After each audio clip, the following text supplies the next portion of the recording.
नमस्कार दोस्तों, मैं हूं दीनानाथ।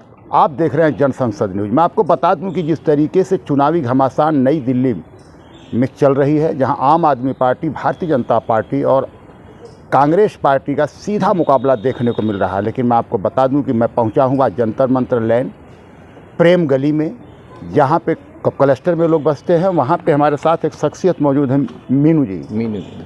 ये मीनू जी से जानना चाहेंगे कि इस एरिया की जनता क्या कुछ कह रही है, क्योंकि केजरीवाल ने दिया है मुफ्त बिजली, बस यात्राएं और एक पर एक शराब भी फ्री का ज़माना था। तो मैं जानूंगा, ये नौजवान हैं, यहाँ के समाज सेवक भी हैं, क्या कुछ कहते हैं केजरीवाल की उन योजनाओं को लेकर के, जो कि आने वाली 5 फरवरी को जो मतदान होगा, कहीं ना कहीं केजरीवाल की योजनाओं को लोग तो ध्यान में रखेंगे। क्या कुछ कहती है यहाँ की जनता, हम बताएंगे उन्हीं की जुबानी। और मैं बताता हूँ, पीएम साहब ने जो आपदा बोला, वो आपदा मुझे पता है आपदा किसको बोलते हैं। आपदा होती है, आप मेरे पर ऐसी आपदा भी थी, क्योंकि मेरे एक भांजा था, एक भतीजा था, 28 साल का और 32 साल की उम्र थी।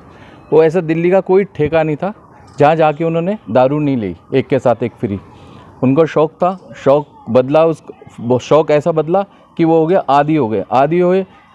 उसके बाद पहले मेरे भतीजे की डेथ हुई और उसके बाद मेरे भांजे की डेथ हुई। और एक के साथ एक दारू का मतलब था कि एक मौत के साथ एक मौत मिल रही थी। अब हम ऐसे तंग आ चुके हैं, इस जितनी योजना थी ये सारी फेल है। सबसे ख़तरनाक योजना जो थी वो थी एक के साथ एक बोतल फ्री।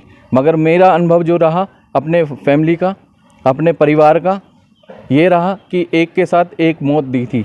और मैं खुद जानता हूँ वो किस हिसाब से, हमारा जवान बच्चे थे 28 साल का और एक था 32 साल का। मुझे खुद इतना वो लगता है, मैं उनकी पूरी फैमिली और सबको पहले भी वो करता था, आज भी मुझे इतना वो लगता है कि छोटे छोटे बच्चे छोड़ के गए और उनकी पालने पोषण की वो थी।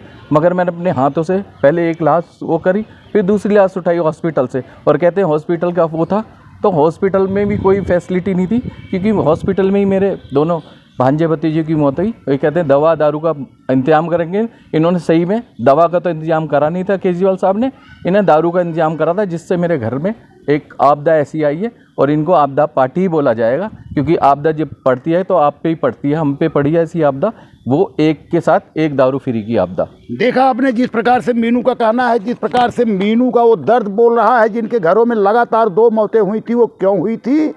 जब अरविंद केजरीवाल की एक योजना आई थी कि एक पर एक फ्री दारू की बोतल, दूध तो फ्री दे नहीं पाए, कोरोना काल में चाय की दुकानें तक भी बंद रहीं, लोग रोडों पर नहीं जा पाते थे, लेकिन दारू एक पर एक फ्री थी और दारू की दुकान ही पहले खोली गई थी। मैं आपको बता दूं कि दिल्ली के वह मतदाता जो आने वाले 5 फरवरी को देंगे मतदान, उनको सुनना पड़ेगा इस मीनू की आवाज़, जो मीनू के दिलों में इस प्रेम गली जंतर मंतर लैन से है, जो नई दिल्ली विधानसभा में है। अरविंद केजरीवाल लगातार 11 वर्षों तक यहाँ शासन किए हैं। इस समय वो उप तो हो चुके हैं, लेकिन आने वाली जनता क्या 5 फरवरी को मीनू जैसी आवाज़ को सुन करके, समझ करके ही देगी मतदान?